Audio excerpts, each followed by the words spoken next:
এসে যুক্ত হয়। প্রায় 2024 সালের জুলাই আন্দোলনের বিভিন্ন পর্যায়ে রামপুরা বনশ্রী অঞ্চলের আন্দোলন সংগ্রামের নানা ঘটনা, অংশগ্রহণকারীদের ভূমিকা নিয়ে বিশেষ ডকুমেন্টারি প্রদর্শন করা হয় রোববার রাতে কেন্দ্রীয় শহীদ মিনারে।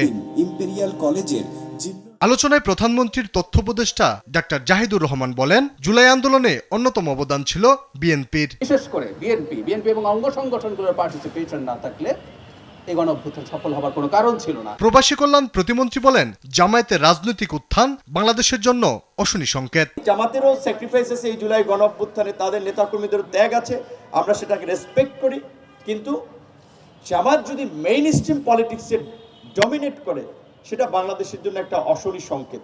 মুক্তিযুদ্ধ বিষয়ক মন্ত্রণালয়ের প্রতিমন্ত্রী অভিযোগ করেন, নিজেদের ব্যক্তি স্বার্থে বিরোধী দল সোচ্চার। সুষ্ঠু সঠিক বিচারের মাধ্যমে আর কোনোদিনও যাতে ফ্যাসিবাদী শক্তি মাথাচাড়া না দিতে পারে, আর কোনোদিনও যাতে কোনো বিদেশি রাষ্ট্র যাতে বাংলাদেশের উপরে প্রভুত্ব তৈরি না করতে পারে, সেটার জন্য আমরা সংকল্পবদ্ধ। জুলাই শহীদদের আত্মত্যাগ ও প্রামাণ্য ইতিহাস সংরক্ষণ করতে এ ধরনের চর্চা অব্যাহত রাখার তাগিদ দেন অনুষ্ঠানে আসা অতিথিরা। এই আন্দোলন শুধুমাত্র আলী আক্কাস, আকাশ, দেশ টিভি, ঢাকা।